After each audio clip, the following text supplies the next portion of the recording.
December 20 AM Jain கல்லூரியில் போத்தீஸ் மற்றும் மின்மினி app நடத்தும் போத்தீஸ் சேலை தின கொண்டாட்டம். வீராணம் ஏரியிலிருந்து அதிக அளவு உபரிநீர் திறக்கப்பட்டதாலும் கனமழையாலும் சிதம்பரம் ரயிலடி அருகே உள்ள இந்திரா நகர் பகுதியில் 150க்கும் மேற்பட்ட வீடுகளை வெள்ள நீர் சூழ்ந்து 10 நாட்களாகியும் வடியாததால் மக்கள் கடும் சிரமம் அடைந்துள்ளனர். பாலமான் பாசன வாய்க்கால் கரையில் சுற்றுச்சுவரின் உயரத்தை அதிகரிக்க வேண்டும் எனவும் இந்திரா நகர் பகுதியில் சாலையை 3 அடி அளவிற்கு உயரமாக அமைத்தால் வெள்ள நீர் சூழாது என்றும் அப்பகுதி மக்கள் மாவட்ட நிர்வாகத்திற்கு கோரிக்கை விடுத்துள்ளனர்.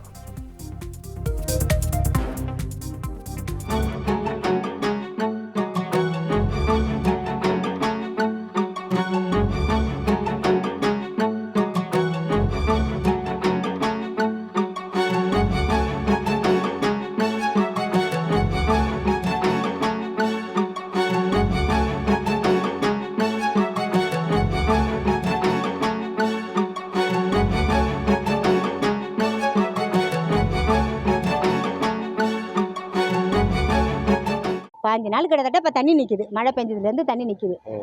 இப்போ இதுக்குள்ளே வந்த தண்ணி இப்போ ரொம்ப வெள்ளம் வந்ததே இப்போ தான்.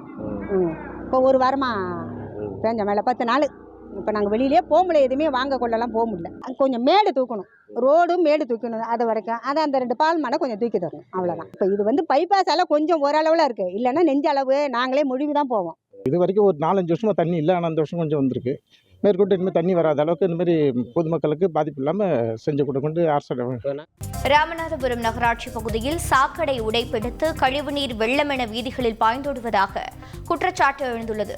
பெரியகருப்பு நகர், காதர் பள்ளிவாசல் தெரு, கேணிக்கரை, வடக்கு தெரு, இளங்கோவடிகள் தெரு உள்ளிட்ட பல்வேறு பகுதிகளிலும் பாதாள சாக்கடை உடைப்பெடுத்து கழிவுநீர் வெளியேறி சுகாதார சீர்கேட்டை ஏற்படுத்தி வருவதாக அப்பகுதி மக்கள் தெரிவித்துள்ளனர். கோட்டைமேடு பகுதியில் பாதாள சாக்கடை கழிவுநீர் வீதிகளில் தேங்கி நிற்பதால் வீடுகளில் உள்ள கிணறுகள் கழிவுநீர் கிணறுகளாக மாறி வருவதாக அந்த பகுதி மக்கள் குற்றம் சாட்டுகின்றனர். ஸ்கூல் பூரா இதில் தான் போகுது வருது.